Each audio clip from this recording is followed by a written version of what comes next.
Mesdames, Mademoiselles et Messieurs, bienvenue sur le journal de ce jour. Son Excellence le Président de la Chambre des représentants, le conseiller Aguila Saleh, a déclaré mercredi que l'accord turc avec Sarraj vise à soutenir les milices armées et à achever le pillage des richesses de la Libye. Dans son discours devant le Parlement arabe, Son Excellence le chancelier a ajouté que la communauté internationale avait installé un conseil présidentiel à Tripoli qui a accordé à la Turquie le droit d'intervenir en Libye. Son Excellence a ajouté que le gouvernement de Sarraj n'a pas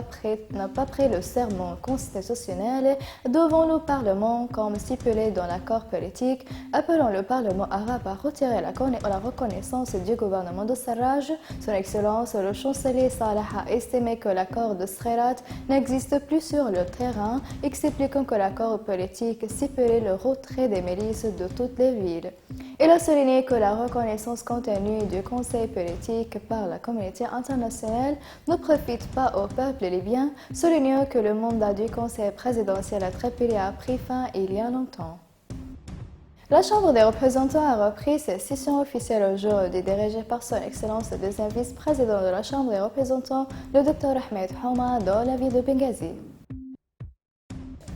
Le député Ali Saïdi a déclaré que le président de la Chambre des représentants, le conseiller Aguila Saleh, et le commandant en chef des forces armées, le maréchal Khalifa Haftar, ne sont pas prêts à vendre le sang des martyrs. Saïdi a ajouté que les forces armées se sont rendues à Tripoli, non dans un but de guerre, mais plutôt en raison de circonstances que la Libye traversait il y a 9 ans, notant que son enlèvement par les frères musulmans et la récente invocation du colonialisme turc contraint les forces armées à se déplacer afin de préserver la Libye, sa sécurité et sa richesse. Le membre de la Chambre des représentants a indiqué que les forces armées avaient pour seul objectif de protéger les citoyens et l'argent public dû lutter contre les milices et le terrorisme.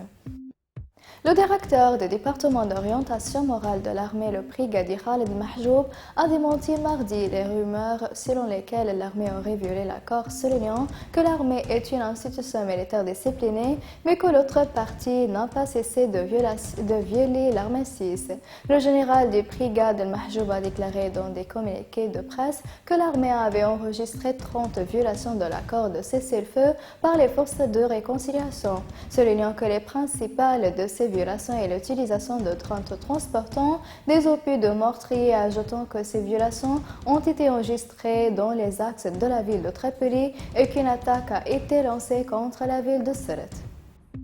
Le ministère russe de la Défense a confirmé que le commandant en chef de l'armée nationale, le maréchal Khalifa Haftar, avait répondu positivement à l'accord de cessez-le-feu négocié lundi dans la capitale russe, Moscou. Les éclaircissements du ministère russe de la Défense sont intervenus après que le commandant en chef de l'armée nationale a quitté Moscou après de nombreuses heures de négociations menées par des responsables des côtés turcs et russes entre les déclarations du commandant général et la déclaration du gouvernement de l'UFAC séparément.